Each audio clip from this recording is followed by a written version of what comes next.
ఇరాన్తో యుద్ధం విషయంలో అమెరికా తీసుకుంటున్న నిర్ణయాలను అక్కడి ప్రజలు ప్రతిపక్ష డెమోక్రటిక్ పార్టీ తీవ్రంగా వ్యతిరేకిస్తున్నాయి. ఇరాన్తో నడుస్తున్న యుద్ధం అమెరికా ఆర్థిక వ్యవస్థపై ఊహించని భారం పడటమే దీనికి కారణం. ఈ యుద్ధం కోసం అవుతున్న ఖర్చులు ఇప్పటికే రికార్డు స్థాయికి చేరుకున్నాయి. పెంటగాన్ అధికారిక లెక్కల ప్రకారం ఈ ఖర్చు దాదాపు $29 బిలియన్ చేరిందని న్యూయార్క్ టైమ్స్ పరిశోధనాత్మక కథనంలో వెల్లడించింది. ఈ యుద్ధం వెనుక వ్యూహాత్మక ప్రయోజనాలే కాకుండా డొనాల్డ్ ట్రంప్తో పాటు కొంతమంది బిలియనియర్ల ఆర్థిక ప్రయోజనాలు, ఒప్పందాలు ఉన్నాయనే ఆరోపణలు అమెరికాలో హాట్ టాపిక్గా మారాయి. అసలు ఈ యుద్ధం వెనుక ఉన్న అసలు కథేంటి? అమెరికా పౌరుల సొమ్ము ఎలా ఖర్చవుతోంది? దీనిపై సాక్షి టీవీ ప్రత్యేక కథనం ఇప్పుడు చూద్దాం. అమెరికా ఇరాన్ మధ్య చెలరేగిన రణరంగం రోజురోజుకు మరింత ఖరీదైనదిగా మారుతోంది. మొదటి కొన్ని రోజుల్లోనే బిలియన్ల కొద్దీ డాలర్ల విలువైన అధునాతన ఆయుధాలు, క్షిపణులను అమెరికా సైన్యం ఇరాన్పై ప్రయోగించింది.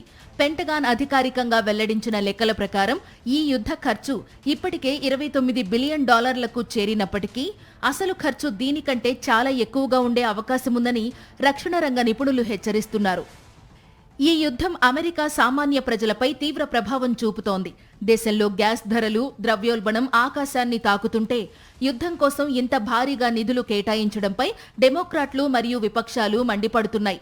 దేశీయ అవసరాలను పక్కన పెట్టి ప్రజాధనాన్ని యుద్ధాల కోసం తగలేస్తున్నారంటూ అధ్యక్షుడు ట్రంప్ ప్రభుత్వంపై తీవ్రస్థాయిలో విమర్శలు గుప్పిస్తున్నారు. అయితే ది న్యూయార్క్ టైమ్స్ కథనం ప్రకారం ఈ యుద్ధం వల్ల అమెరికాలోని కొంతమంది బిలియనీర్లు మరియు డిఫెన్స్ కాంట్రాక్టర్లు భారీగా లాభపడుతున్నట్లు తెలుస్తోంది.